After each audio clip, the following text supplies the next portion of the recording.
Hey guys, what's up? MadSeason here, back with a quick video for you. The Deaths of Chromie scenario is something new with 7.2.5. You can start it by talking to Khadgar in Dalaran. You can find him in the Violet Citadel. There's a reputation that's tied to it where you can get an achievement, a title, and some talents to make the scenario easier. I maxed it out pretty quickly using a route I made specifically for the purpose of farming reps, so I thought I'd share that with you today.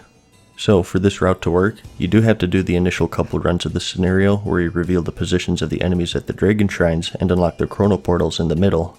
Once you do all of that, you always know the locations of those elites, so you can speed things up. It only takes a few runs, so it's not too bad. So this route basically focuses on grabbing as many of those Sands of Times as possible. These are rare items that randomly give you buffs or rewards out of two choices, and sometimes you can choose straight up rep or a buff that increases your rep gained. You can get these sands from quest rewards, elites, time chests, and random enemies. Obviously, to optimize this route, you always want to pick something with plus rep. You don't need extra time, damage, speed, or anything like that. And make sure that you use these right away when you get them because all of the enemies give you rep as well, and you may as well try to get the reputation buff to boost that a bit. So, onto the actual route. When you start off, grab the quest in front of you. This will have you kill one of the elites at the Dragon Shrines. After that, head into the Mount Hyjal portal. It's the one with the burning trees around it. And look around for a chest in either of these three locations. This is a really quick one to grab, and once you get it, use the sands and head back through the portal you came from. Now, one thing I should say here is that the chest spawns are random, so they might not always be there for you. It's still worth checking them all out though. So, after you do that, head south towards the Azure Dragon Shrine.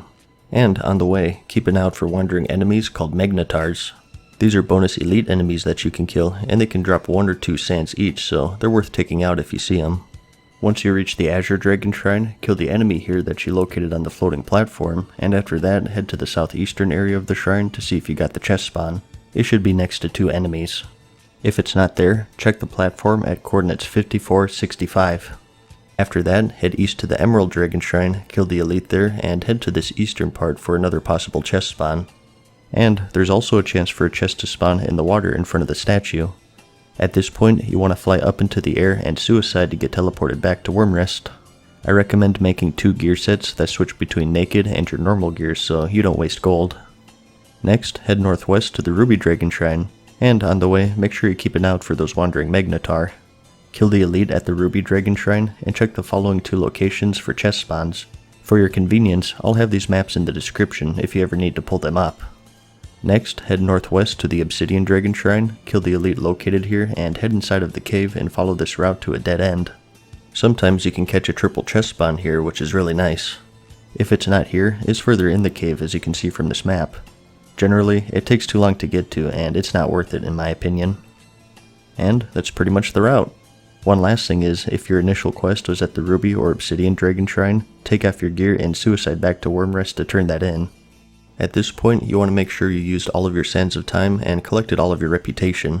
Once you do that, click the green eye icon on your minimap to teleport out so you can restart and run again.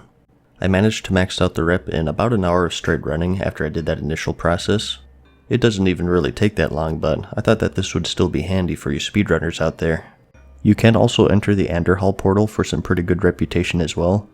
Personally, I just stuck with the shorter route, but it's definitely an option if you feel like it's worth it.